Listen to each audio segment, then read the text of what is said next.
Hier soir, Tu parles du freestyle? du freestyle d'hier soir. Ouais, Est-ce qu'on dit lourd, hein. il était super lourd, mais est-ce que Traverser l'eau même. Trop manche. Très très lourd. parti outre-Atlantique? Ouais, outre-Atlantique ouais, plutôt. Hein. Est-ce qu'il était destiné à Booba ce freestyle? Enfin, une ou deux punchlines étaient destinées à Booba, oui ou non? Alors en fait, je vais t'expliquer un truc. Et que tout le monde écoute bien. On va parler calmement. Tu vois ce que je veux dire? Posément. Posément, voilà. Tu connais mon rap. Ouais. Les gens connaissent mon rap. Donc quand je rappe, j'attaque. Tout le temps, tout le temps, tout le temps, tout le temps, tout le temps. C'est un peu la marque de fabrique, c'est vrai. C'est ma marque de fabrique. Ouais. Comme on disait hier, compétition. Tu vois ce que je veux dire? Donc voilà. Le public de Rof aurait pu dire que je parle de Rof. Le public de La Fouine aurait pu dire que je parle de La Fouine. Ou bien Maître Gims, puisque c'est le numéro 1 du rap. En termes de vente, oui, c'est Gims. En termes de vente, c'est le numéro 1. On est d'accord là-dessus. Mais pourquoi eux, ils n'ont pas répondu? Pourquoi ils n'ont rien dit? Et pourquoi ce tweet, il vient d'une personne? Dans toutes mes interviews que tu as entendues, j'ai toujours dit, ça vient de là. Parce que c'est grâce à Kalash, c'est grâce à Criminal League, j'ai toujours bien parlé. Il y avait le projet Autopsie, etc. Le projet Autopsie, j'ai jamais mal parlé. Et franchement, comme toi, j'ai été surpris quand j'ai vu ce truc ce matin. Ça veut dire que quelque part, ça le démangeait peut-être de balancer ce truc-là. Mais il y a un antécédent récent ou même pas ou... Maintenant, je vais te dire un truc. Les gens qui parlent d'ingratitude ou je sais pas quoi, la seule personne à qui je dois quelque chose, c'est ma mère. Le jour où je cracherai sur la daronne, là, il y aura un problème. Maintenant, le truc, c'est quoi? Il faut se poser une question. Pourquoi j'étais pas au Zénith? C'est une question qu'il faut se poser. Et si je te la pose, pourquoi? Moi, je connais la réponse, mais la semaine, elle est longue. D'accord. Pourquoi est-ce qu'il m'a un follow sur Twitter? Pourquoi est-ce qu'il a un follow thérapie? Pourquoi je suis jamais monté sur scène avec lui? Il faut se poser toutes ces questions-là. Et si je te les pose, alors ces questions aussi... La semaine, elle est longue, je te dis. Tranquille. Si inversement... Il faut se poser toutes ces questions-là. Donc, il faut se dire pourquoi tout ça? Et pourquoi moi, du jour au lendemain, je vais faire un freestyle ou je vais attaquer? Oui, il y avait aucune pique donc destinée à Booba. C'est des piques destinées à tous ceux qui se prennent pour les numéros 1. Parce que j'ai envie d'être le numéro 1. Oui, dans l'esprit compétitif, ce que tu dis depuis le début. Mais lui, il a fait un truc. Il a parlé de trou. Il va me ramener dans mon trou où j'étais. Quel trou il parle? Il parle de Sevran là où j'étais. Là où il est venu faire son clip Battle City, on lui a donné la Sephore. Les armes, les produits, tout ça, il parle de ce trou-là. Ça veut dire pour lui, tous les mecs qui sont dans des quartiers en France, ils sont dans un trou. C'est ça que ça veut dire. Ou bien il parle du trou du rap. C'est-à-dire tous ceux qui se battent pour sortir un CD, pour le mettre à la FNAC et qui galèrent, comme moi je galérais avant, j'étais pas dans la lumière, ils sont tous dans des trous. Pourtant c'est honorable ce qu'ils font. Bah après je pense que c'est peut-être plus pour ça, c'est peut-être plus dans l'esprit aussi lui compétition, en se disant voilà, je vais te remettre dans le trou du rap. Pas de problème. Celui qui veut me mettre dans le trou du rap, moi le rap, t'as vu, je m'accroche pas au rap. Pour c'est éphémère. C'est comme la vie sur Terre, tu vois ce que je veux dire? Mais une chose est sûre, le trou, si c'est Sevran, y a pas de problème, moi j'y suis tout le temps donc je retourne. Mais si c'est un autre trou, j'attends de voir. Celui qui va me mettre dans ce trou-là, j'attends de le voir. C'est quelque chose qui t'a surpris? Oui. Ça m'a surpris. Ce message qui est arrivé par Instagram, hein, c'est un message qu'il a envoyé par Instagram dans la nuit, je pense. Ça m'a surpris. Après, maintenant, tu vois, je parle de tous ceux qui parlent d'ingratitude ou quoi que ce soit. T'as vu, je reviens là-dessus. J'ai jamais craché dans la soupe. J'ai toujours dit ce qu'il fallait dire. Maintenant, une chose est sûre, personne va mettre personne dans un trou. Ça, c'est une certitude. Et j'attends de voir celui qui va me mettre dans le trou. Tu vois ce que je veux dire ou pas?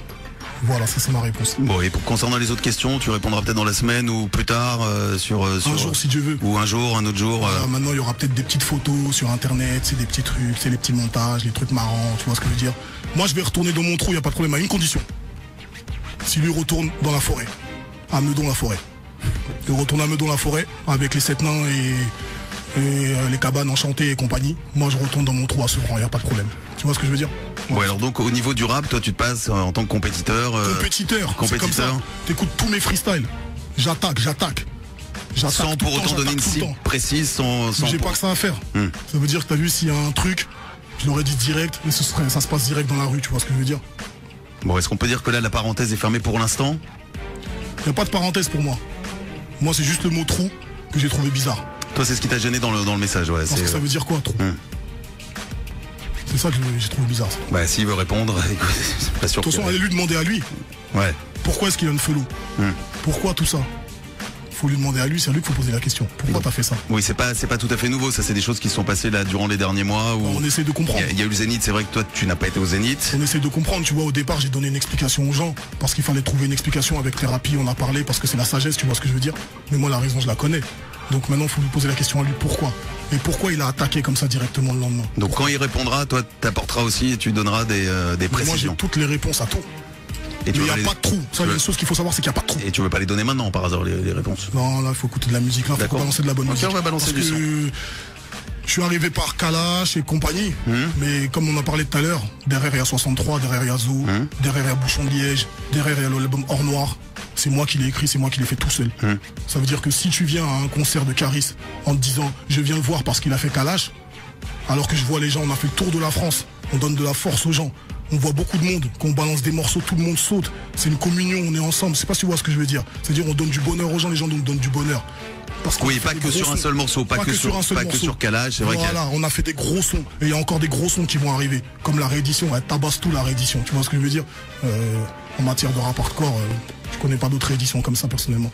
Donc voilà, c'est ça le problème. Mais c'est le mot trou que j'aime pas. Bon, on passe à la musique maintenant. Expliquer dans quel trou je vais aller. Bah écoute, s'il veut répondre, peut-être qu'il enverra un Instagram cette nuit ou peut-être un tweet. 270 poteau. Et on balance du son maintenant peut-être. Ouais, faut balancer du son fort. On va balancer du son, on a répondu à tout ça, ça a agité tout le monde. Après chacun en effet donnera sa version. C'est normal, c'est internet, tu sais. Toi tu prends vachement de recul par rapport à ça.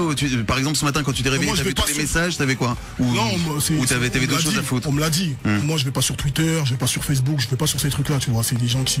Il y a beaucoup de no life qui sont dessus. Parce qu'on a beaucoup parlé aussi d'un tweet que t'auras envoyé, qui a été effacé, qui était sur ton Twitter. Je vais envoyer un tweet et je vais l'effacer. Déjà je tweete pas, j'ai jamais tweeté. Et c'est Farid qui tweet ou bien... tu vois ce que je veux dire? Moi je tweete pas. Donc j'ai jamais envoyé un tweet. C'est ton équipe. L'effacer non plus. Ton équipe. Ben non, je vais envoyer un tweet, je l'efface plus, c'est fini, il est là, pourquoi je vais l'effacer? Je l'efface plus. Donc il n'y a pas de tweet, c'était un falche, c'était comme dans plein d'autres trucs falches. Et là il a pris pour lui. C'est bizarre. Peut-être que il y a quelque chose derrière, peut-être ça remonte à quelque chose. On saura peut-être la vérité un jour. Et bah qui sait.